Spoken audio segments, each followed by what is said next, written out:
The first thing that I thought about when I played Axiom Verge was alien.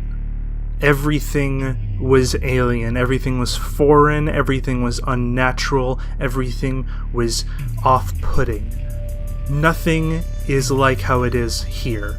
Nothing is like what I'm used to, and that is deeply unsettling to me in a way that no horror game has ever upset me.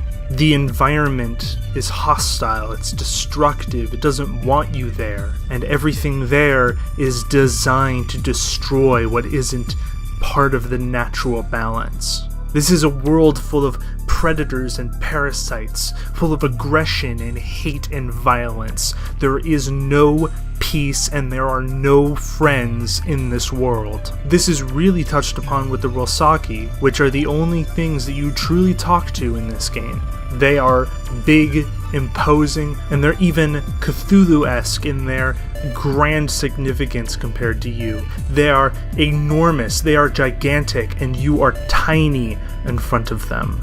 And even then, the Rosaki aren't your friends. It's shown to you again and again and again. They are your allies, but they may not stay that way, and that fear crawls into the back of your mind and sits there. The music is also very unsettling. It doesn't fit any normal kind of styles or rhythms. It also sounds like something you would find in a horror game instead of an action game or a platformer. There's not a lot of uplifting tunes, there's not a lot of serene melodies that you would find in a Metroid game or any cascading symphonies like in Castlevania. It is very heavy with synth music and droning tones that don't match with anything else. It's a melody meant for a being other than human. The art quality of this game is really high. It holds strong to its art design and it doesn't waver at all. It explores every detail it can and it brings it out beautifully. One major criticism I have of the art style is the general tones of the areas are a bit too samey. Things don't differentiate themselves enough in a few of the major areas, and it can often be difficult to remember exactly where some secrets are when you have to go back and find them. Getting lost in this game is a common thing. It's common in a lot of Metroidvania type games, but in this game it's very common for me to go around and round in circles and not even fully realize it. Hitting the same areas over and over to see if I can find a way out, and especially at one certain point in the game, that got very frustrating as I couldn't find a way forward at all. It wasn't a willing participation to try to find secrets, it was a frustrating search for the end that I couldn't really grasp as fast as I wanted to. When I first started to play the game, I was instinctively slow and methodical. The level and game design really promote a dangerous feeling, and running ahead without thinking tended to get me hurt or killed. It became very difficult to move quickly in areas that I didn't know. But once I got comfortable in an area, as I knew the intricacies, as I knew how to get through a room and where the enemies were, I would be able to move a lot faster. There's a lot of room for efficiency in how you move throughout this game. While there's a lot of good tone and unsettling images and unsettling music, there's this faux aspect of philosophy that's draped over everything else. It's almost trying to make a big point, but it can't quite get there, and I'm not even certain what the point is. It doesn't really click with me that well. Maybe in the nature of technology, maybe in the nature of trust, maybe in the nature of... It's hard to tell. I can't honestly tell you what exactly you wanted to do, and I definitely can't tell you that it left a significant impact on me personally. I think it failed in that regard, though it did try, which is better than some. I think this game works well enough without entertaining the philosophical aspects to it. I think it's an enjoyable experience just to enjoy the alien aspect of everything. This game definitely pushes that a lot more than any other game that I've played, and it outshines Metroid in that kind of way of creating a truly alien planet, which I heavily enjoy. One of my favorite parts about the upgrades in this game is that there are a few, not all, but there are a few upgrades that really redefine how you move around the game and how you view platforms.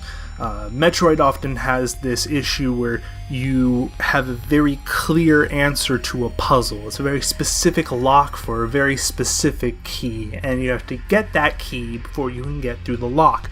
While that's also true in this game as well, Axiom Verge is a lot more subtle about how it approaches these situations than Metroid is. And there's a few upgrades in the game, specifically the grapple claw and the phasing through walls lab coat, that really redefined how I saw things and really made it a lot more interesting in that regard. The same with the passcode software. I thought that was a really nice addition to make things more unique. There are some sections in this game that have random pops and difficulty out of nowhere, and I would be avoiding these areas trying to get to, what I would perceive as the next logical place forward in terms of pacing. But the issue is that these difficulty spikes are the way forward, and even when I've exhausted all other secrets and all other side paths that I could do, I would be forced to go down this path to get the one upgrade I'd need to continue, and I'd have to deal with a